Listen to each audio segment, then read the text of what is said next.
Today, we're going to take one super common English word and use it to unlock this fascinating system that was designed for clear, simple communication all around the world. Let's see how one little word can reveal so much. So just think about it for a second. The word sweet. What comes to mind? Maybe it's a taste, right? Or maybe a feeling.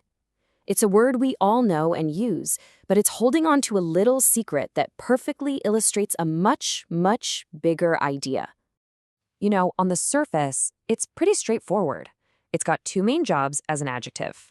First, there's the literal taste, like a sugary piece of cake. And then there's that other meaning, when you describe a person who's kind or a really nice gesture. Simple enough, right? Well, this is where things get really interesting.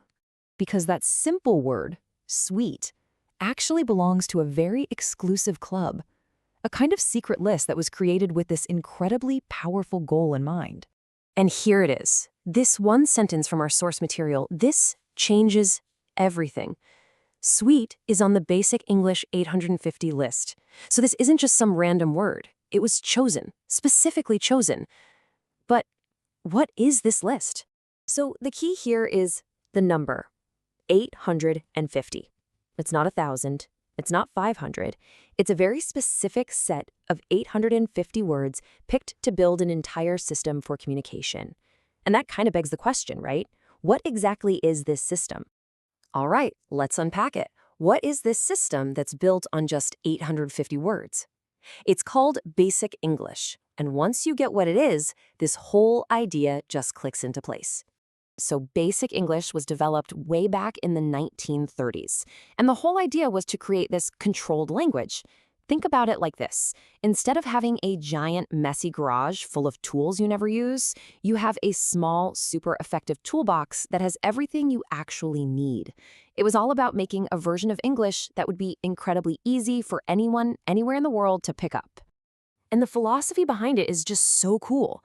The goal was never to, dumb down the language, not at all. It was about making it accessible to everyone. It's about being able to express really big, complex ideas, but with a small, powerful toolkit of words.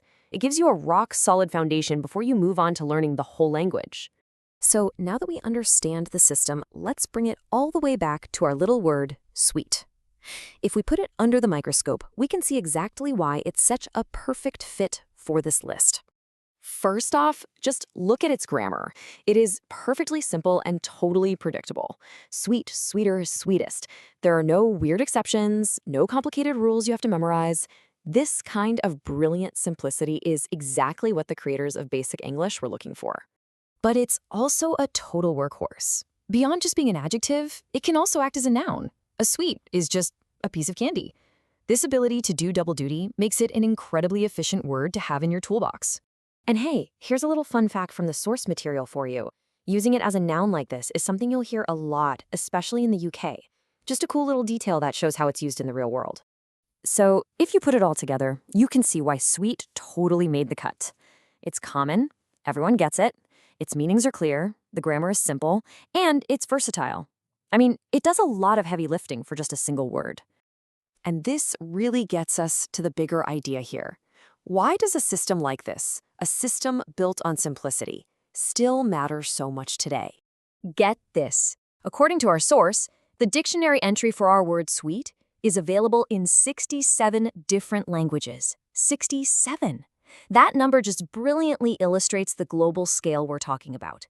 In a world with that much diversity, having a common, simple baseline to communicate, that's incredibly powerful. And that's the real takeaway here, isn't it? We are just flooded every single day with complicated information, jargon, and noise. In an environment like that, the ability to communicate a message clearly and simply isn't a weakness. It's a superpower. So what should you really remember from all this? Well, that simple language can carry really powerful ideas. That having a core vocabulary is an amazing tool for connection. That in our global world, clarity is absolutely king. And maybe most important of all, you can use these exact same principles to make your own communication that much more effective.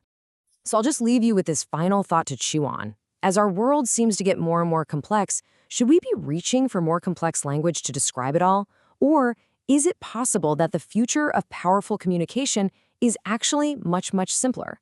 Thanks for digging into this with me.